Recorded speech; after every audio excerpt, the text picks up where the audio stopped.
Everyone, welcome again to my channel Bubble की classes. आज हम स्टार्ट करने वाले हैं एक्सरसाइज 6.2 की क्वेश्चन नंबर 1 से। 6.1 के क्वेश्चन सारे हमने जो है वो कवर कर लिए हैं प्रीवियस वीडियोस में, जिनका लिंक जो मैंने डिस्क्रिप्शन बॉक्स में दे दिया है, आप वहां से उनको चेक कर सकते हो। तो स्टार्ट करते हैं हम फर्स्ट क्वेश्चन से।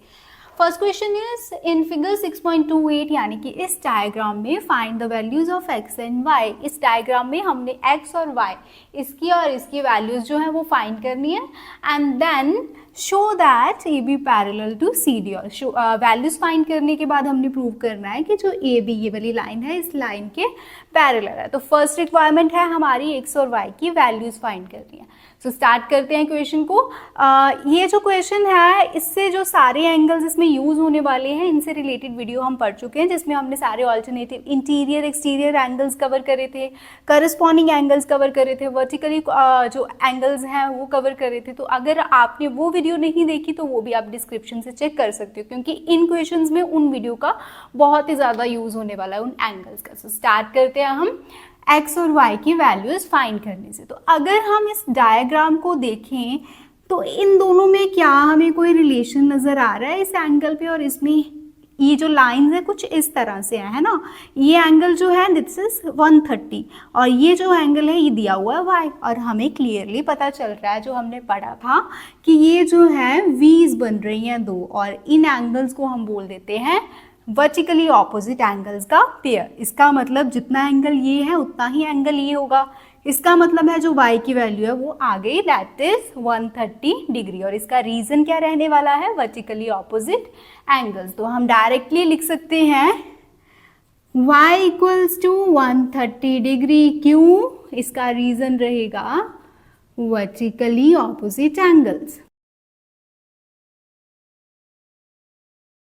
अब आगे कंटिन्यू करते हैं क्वेश्चन को। एक वैल्यू तो हमारे पास आ गई इसकी 130 डिग्री। अब एक और हमने जो एंगल्स पढ़े थे उसमें था ट्रांसवर्सल लाइन की ऑपोजिट साइड पे। ये ट्रांसवर्सल लाइन है तो एक एंगल ये और एक ये, यानी ये दोनों इक्वल होने चाहिए। क्यों? इसका क्या रीजन लगना चाहिए? Alternative interior angles. लेकिन ये रिजल्ट कब लग पाता? अगर हमें गिवन होता कि ये दोनों लाइंस पैरेलल हैं, लेकिन ये चीज़ तो हमने प्रूव करनी है कि दोनों लाइंस पैरेलल हैं। इसका मतलब ये गिवन नहीं है, इसलिए इसमें ये वाला ऑल्टरनेटिव वाला रिजल्ट नहीं लग सकता। तो वो रिजल्ट ही लग सकता, लेकिन कोई और आप रिजल्ट लगा के इसको फाइंड कर सकते हो।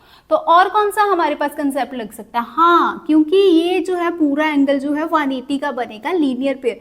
ये स्ट्रेट लाइन तो है ही, तो ये पूरा एंगल जो है ये 180 का बन जाएगा। और इसमें कौन कौन से एंगल्स आ रहे हैं? 50 एंड x, दोनों को ऐड करके 180 डिग्री आ सकता है। तो ये कंसेप्ट यहाँ पे लग सकता है, ये हम लगाते हैं x plus 50 degree equals to 180 degree, और इसका रीजन देंगे लीनियर पेयर।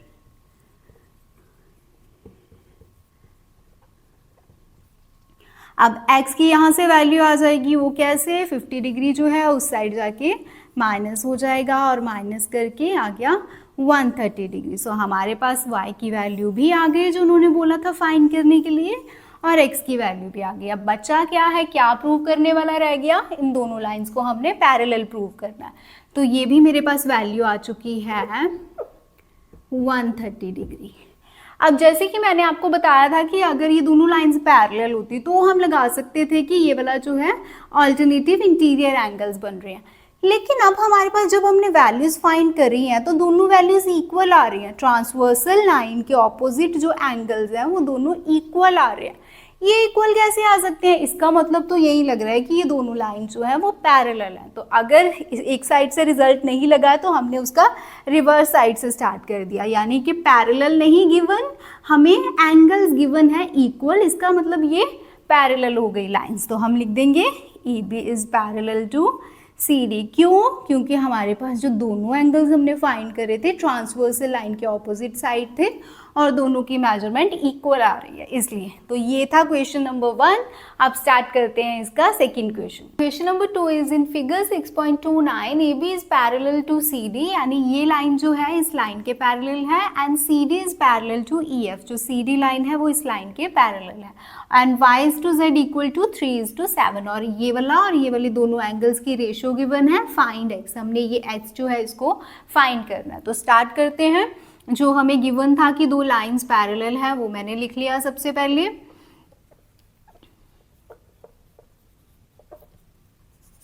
अब जैसे हमें गिवन होता था कि अगर x इक्वल है y के और y इक्वल है z के, तो हम लिख देते थे कि इसका मतलब है कि जो x है वो भी z के इक्वल है ना। तो सिमिलरली यहाँ पे भी अगर बोला है AB is parallel to CD and CD is then further parallel to EF, तो हम लिख सकते हैं कि जो AB है वो पैरेलल है EF के। तो यहाँ से ये वाला रिजल्ट हम इसीलिए अप्लाई कर सकते हैं ना। उसके बाद और क्या चीज़ गिवन थी, हमें दो एंगल्स की रेशो गिवन है, वो भी हम लिख लेते हैं। तो ये रेशो वाला क्वेश्चन हमने 6.1 में भी करा था, और इसको हम कैसे सॉल्व करते हैं, हमने सपोज कर लेना है y को 3x, x हम यहाँ पे नहीं लेंगे, कुछ और ले सकते हैं क्योंकि x उन्होंने क्वेश्चन में यूज़ करा हुआ, तो हम k ले लेते हैं x की जगह पे, आप कुछ भी ले सकते हो। नाउ z को हमने एज्यूम कर लिया है 7k। नाउ इसके आगे हमने कैसे प्रोसीड करना है क्वेश्चन को, अब हमारे पास क्योंकि गिवन है कि जो ये लाइन है इसके पैरेलल है, ये इसके पैरेलल है, ये गिवन था, और हमने प्रूव कर दिया कि रिजल्ट लिख दिया कि ये और ये भी पैरेलल है।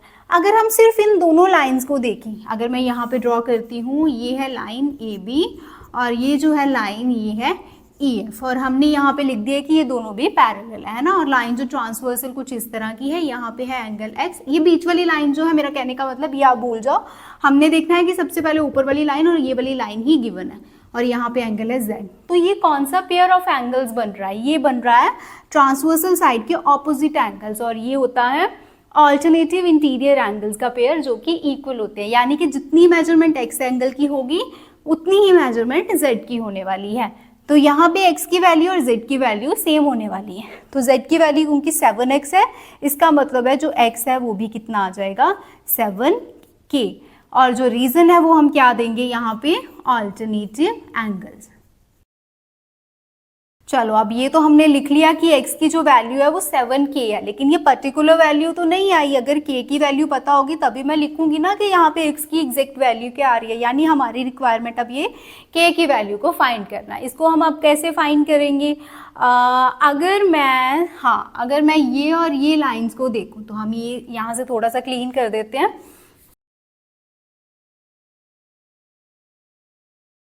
अगर मैं AB और CD को देखती हूँ, इन दोनों लाइंस को, अब ये वाली लाइन को हम भूल जाते हैं फिलहाल, AB और CD को देखना है, और ये है हमारे लिए एक ट्रांसवर्सल लाइन। और एक रिजल्ट और जो आपने याद रखना है वो कौन सा है कि जो अगर दो लाइंस हमारे पास पैरेलल हैं, एक ट्रांसवर्सल लाइन है जो इंटरसेक्ट कर रही है, तो उसके सेम साइड पे जो इंटीरियर एंगल्स का सम होगा वो 180 डिग्री के इक्वल होगा।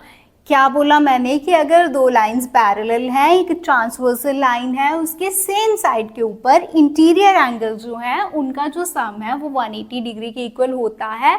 ये एक फैक्ट है, ये हम अप्लाई कर सकते हैं। कब अप्लाई कर सकते हैं, जब दो लाइंस होंगी पैरेलल।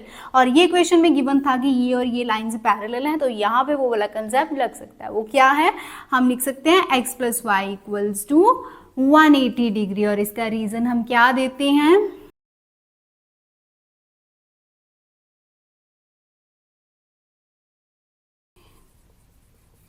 और इसका रीजन जो मैंने अभी आपको समझाया, angles on the same side of transversal are supplementary. Supplementary यानी 180 डिग्री का उनका सम होगा।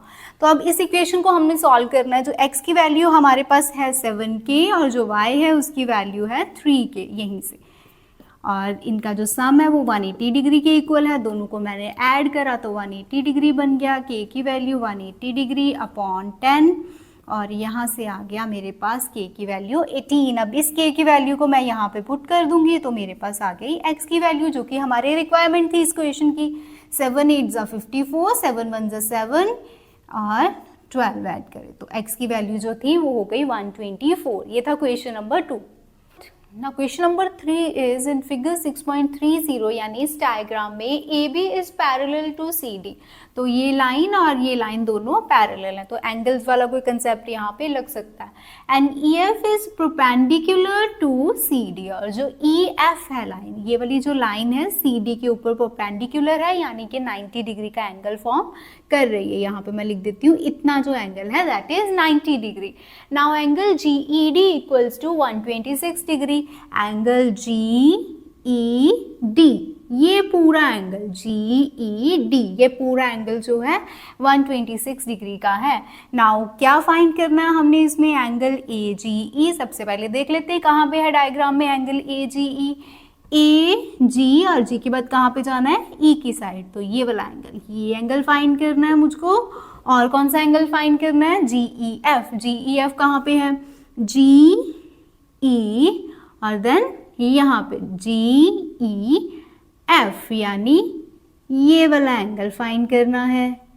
और थर्ड एंगल कौन सा है, एफ जी ई। नाउ एफ जी ई किधर है, एफ जी ई, तो हमें पता है जो सेंटर में अल्फाबेट आता है एंगल जो है वहीं पे फॉर्म होता है। तो ये तीन एंगल जहाँ पे मैंने क्वेश्चन मार्क्स लगा दिए, ये वाले एंगल्स हमने फाइंड करने। सो स्टार्ट करते हैं हम क्वेश्चन। जो दो चीज़ें, दो एंगल्स गिवन है वो लिख लेते हैं। एक तो हमारे पास एंगल गिवन है GED, उसकी मेजरमेंट है 126 degree, and second one is 90, वो कौन सा है, FED, जो कि परपेंडिकुलर था 90 डिग्री। नाउ हमें गिवन था कि दोनों लाइन जो है पैरेलल है ना, तो अगर मैं इन लाइंस को कुछ इस तरह से अलग से सेपरेटली ड्रॉ करती हूँ, कुछ इस तरह से, ये है मेरे पास AB लाइन है और ये नीचे वाली है CD लाइन है ना, और ये मेरे पास जो ट्रांसवर्सल सी लाइन है ऐसे करके है, यहाँ पे इसका नाम है, जो यहाँ कट कर रही है उसका नाम G है और इस पॉइंट का नाम है E।